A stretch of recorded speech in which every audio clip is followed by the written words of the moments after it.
మన రాష్ట్రంలో ఉత్తమ ఎస్పీలంట వారిని మెడల్స్తో కూడా సత్కరించారు. ఇంతకీ ఆ ఉత్తమ ఎస్పీలు ఎవరని చూస్తే రిషాంత్ రెడ్డి, అమ్మిరెడ్డి, పరమేశ్వర్ రెడ్డి, మాధవ్ రెడ్డి, తిరుమలేశ్వర్ రెడ్డి వీళ్ళందరికీ డీజీపీ రాజేంద్రనాథ్ రెడ్డి గారు మెడల్స్ వేసారన్నమాట. అంటే ఇదంతా చూడగానే రాష్ట్ర ప్రజానీకం మొత్తం అందరూ ఒక్కసారిగా ఉలిక్కిపడ్డారు. అదేంటి అది పదవుల్లో అందరినీ తన వాళ్ళు పెట్టుకున్నాడు అనే విషయం తెలిసిందే, మళ్ళీ వీళ్ళకి మెడల్ ఇచ్చి సత్కరలు ఇస్తూ మళ్ళీ అందులో కూడా మళ్ళీ రెడ్డిని ఎంచుకుని సత్కరించడం ఏంట్రా బాబు అని చెప్పి ఎంత కులగజ్జేంట్రా అని తిట్టుకునే పరిస్థితి ఈరోజు రాష్ట్రంలో కనిపిస్తుంది. సో మీరేమంటారో అసలు ఇంత బరి తెగించి ఇష్టారీతిగా ఇలా ఒక కులానికి మొత్తం అంతా ఫీడ్ చేస్తూ రాష్ట్రంలో ఉన్నటువంటి వనరులు కానివ్వండి అన్నీ మరో పక్క నుండి ఇంకో కులం మీద టార్గెటెడ్గా రాజకీయాలు చేస్తాం. గతంలో జగన్మోహన్ రెడ్డి గారు ఒక కులం పేరు చెప్పేసి కమ్మ సామాజిక వర్గాన్ని టార్గెటెడ్గా మాట్లాడాడు కదా, అప్పుడు డిఎస్పీలు అన్నాడు, ఇవన్నీ మాట్లాడాడు. సో ఎలా చూడాలి ఈ యొక్క మొత్తం వ్యవహార శైలిని, ప్రభుత్వ వ్యవహార శైలిని? మొత్తం చాలా జిల్లాల్లో రెడ్డి కులానికి చెందిన ఎస్పీలే ఉన్నారు.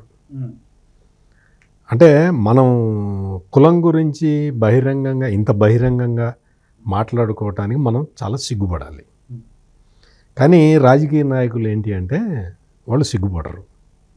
వాళ్ళు ఏం చేశారు, అంతకు ముందర తెలుగుదేశం పార్టీ ఉన్నప్పుడు అందరు కమ్మోళ్ళకే పోస్టింగ్ ఇస్తున్నారు, అందరు కమ్మోళ్ళకే పోస్టింగ్ ఇస్తున్నారు అని చెప్పి బాగా ప్రచారం చేశారు.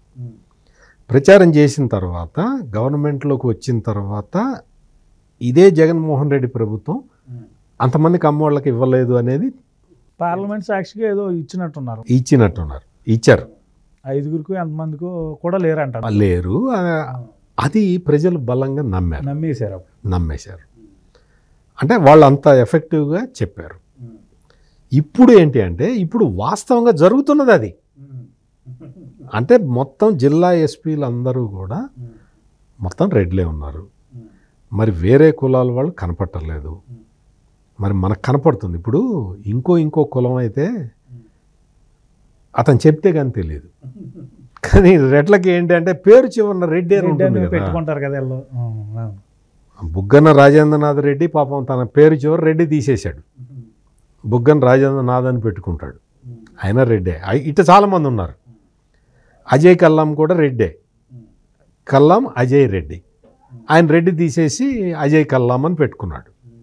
అంటే ఇట్లా అంటే కొంత కులపిచ్చి లేకుండా పేరు చివరిలో ఉండే ఆ తోకని తీసేసేవాళ్ళు కొంతమంది ఉన్నారు. అది పెట్టుకుంటేనే మనకి మంచి భవిష్యత్తు ఉంటుంది అనుకునేవాళ్ళు అదే పెట్టుకునేవాళ్ళు ఉన్నారు. ఇప్పుడు మొన్న కార్తీక మాసం అయిపోయింది కదా, కార్తీక మాసం సందర్భంగా రెడ్డి కులానికి సంబంధించిన కులస్తులు పెద్దలందరూ కార్తీక వనభోజనాలు పెట్టుకుంటే ఒక ఎస్పీ దానికి అటెండ్ అయ్యి వచ్చాడు. మన రెడ్లందరూ చాలా పటిష్టంగా ఉండాలి, చాలా బలంగా ఉండాలి, మన రెడ్లందరూ కూడా ఇది చేయాలి అది చేయాలని ఆయన చాలా కలిసికట్టుగా ఉండాలని చాలా చెప్పాడు.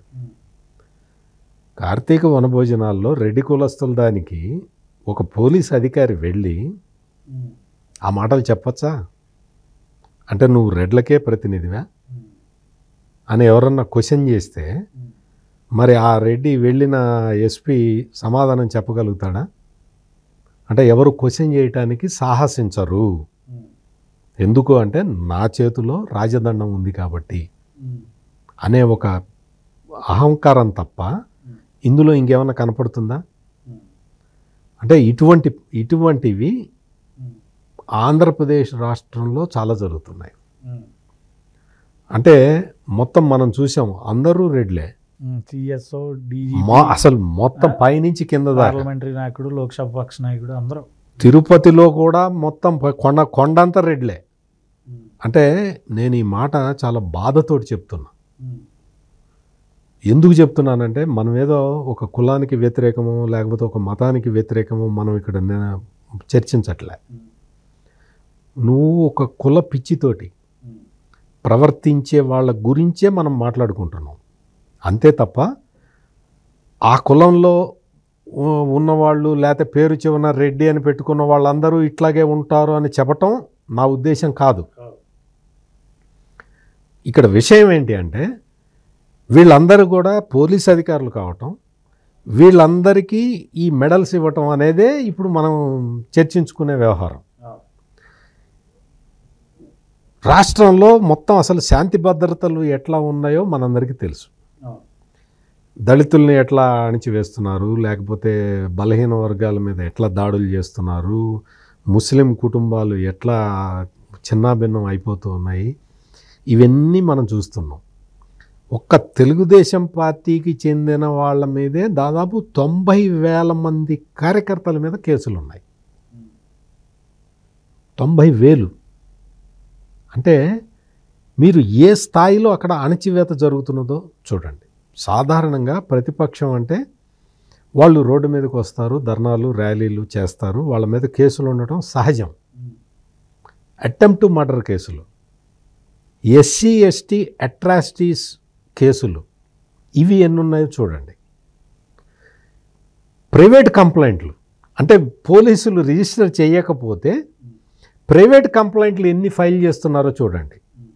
అంటే ఇవి యార్డిస్టిక్స్, పోలీసు శాఖ పనితీరుకి యార్డిస్టిక్స్ ఇవి. మాకు ఆ మెడల్ వచ్చింది, ఈ మెడల్ వచ్చింది అని చెప్పుకోవటం కాదు. ప్రజలు నీకు ఏ మెడల్ ఇస్తున్నారు? మీకు ఇంకొక చిన్న ఉదాహరణ చెప్పాలి అంటే అంగళ్ళ కేసు.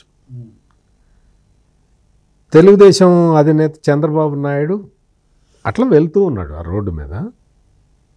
పొంగనూరుకి ఆయన ప్రోగ్రాం లేదు, ఆయన పూతల పట్టుకు వెళ్తూ ఉన్నాడు. అంగళ్ళ సెంటర్లో అటాక్ చేశారు, తెలుగుదేశం వాళ్ళ మీద అటాక్ చేశారు.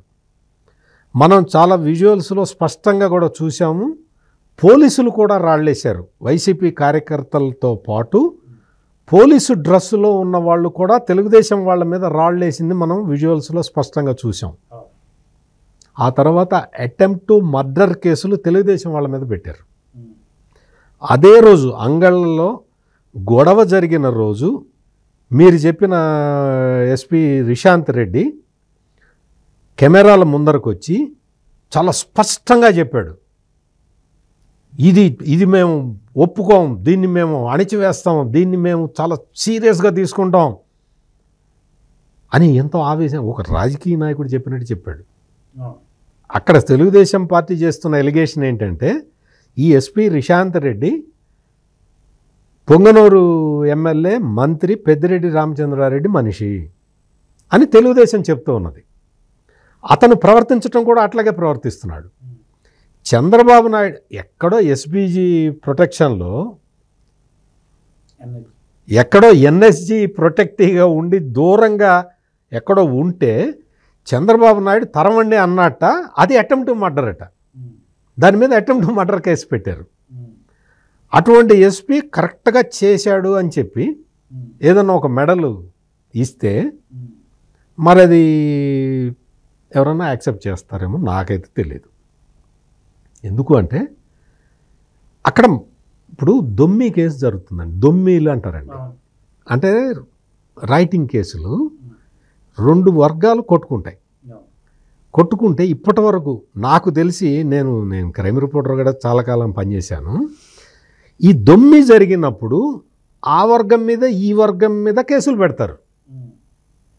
2 వర్గాలు రాళ్ళు వేసుకుంటే ఒక వర్గం మీద కేసు ఎట్లా పెడతావు? ఇప్పుడు ఈ తెలుగుదేశం వాళ్ళ మీద ఒక 100 మంది మీద పెడితే వైసీపీ వాళ్ళ మీద కనీసం 10 మంది మీద అన్నా పెట్టాలి కదా. నువ్వు వైసీపీ వాళ్ళ మీద ఒక్క కేసు కూడా పెట్టావు, తెలుగుదేశం వాళ్ళ మీద 100 మంది మీద కేసు పెడతావు. నేను న్యాయంగా పనిచేశానని చెప్తే ఎట్లా రాళ్ళు ఎవరు వేశారు? మరి వాళ్ళకి మళ్ళీ ఓ మెడలో పోలీసులు వేశారా రాళ్ళు? తెలుగుదేశం వాళ్ళకి దాదాపుగా 30 మంది కార్యకర్తలకు గాయాలు తగిలినాయి, రక్తం కారింది, తెలుగుదేశం వాళ్ళ రక్తం కారింది. కేసులు చూస్తే ఎవరికైతే రక్తం కారిందో వాళ్ళ మీదే కేసులు ఉన్నాయి. ఆ ఇన్ఛార్జ్ అక్కడ తెలుగుదేశం పార్టీ ఇన్ఛార్జి మీద attempt to murder case. Chandrababu Naidu మీద పెడితే ఇంక వీళ్ళందరి మీద పెట్టడం పెద్ద సమస్య ఏం కాదు కదా. అంటే ఎందుకు చెప్తున్నానంటే రైటింగ్ కేసు మీకు ఇది ఒక్కటే కాదు. పల్నాడు జిల్లాలో మాచర్లలో వైసీపీ వాళ్ళు వచ్చి తెలుగుదేశం వాళ్ళ ఇళ్ల మీద అటాక్ చేసి ఆ ఇళ్లను తగలబెట్టారు. తెలుగుదేశం వాళ్ళ మీద కేసులు పెట్టారు నెక్స్ట్ డే పోలీసులు. అంటే చూడటానికి కనీసం న్యాయం జరిగినట్టన్నా కనపడాలి. నువ్వు వైసీపీ వాళ్ళ మీద ఒక 10 మంది మీద కేసులు పెట్టి, తెలుగుదేశం వాళ్ళ మీద ఒక 10 మంది మీద కేసులు పెడితే, ఇద్దరు రైటింగ్ కేసు అండి కొట్టుకున్నారు, మరి ఇద్దరి మీద కేసులు పెట్టాను అనొచ్చు. దొమ్మి జరిగితే నువ్వు ఒకళ్ళ మీదే ఒక వర్గం మీదే కేసు ఎట్లా పెడతావు? అటువంటి వాళ్ళకి మెడల్స్ ఎట్లా ఇస్తావు? ఇది క్వశ్చను. ఇది ఏంటి అంటే పోలీసులు వాళ్ళు కూడా వాళ్ళ ప్రవర్తన నియమావళి ప్రకారం నడుచుకోవాలి. ఏ ప్రభుత్వము శాశ్వతం కాదు.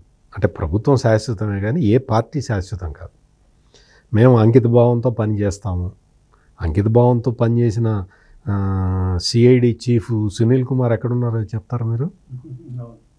ఆయన ఎక్కడున్నారో మరి స్వామిభక్తి పనికిరాదు అనడానికి ఇతను ఎగ్జాంపుల్ చెప్పొచ్చు. ఆయన ఎక్కడున్నాడో మనకు తెలియదు. ఆయనకి ఏమన్నా టికెట్ ఇస్తారేమో, ఎంపీ టికెట్ మనకు తెలియదు, కానీ రాజకీయాలు మనకెందుకు. కానీ మామూలుగా చెప్తున్నాను, ఆయన ఎక్కడున్నాడు పివి సునీల్ కుమారు? అదేవిధంగా చాలామంది గౌతమ్ సవాంగ్ గారు కూడా గౌతమ్ సవాంగ్ అసలు ఆవేశం వస్తే మరి ఏం చేస్తారండి?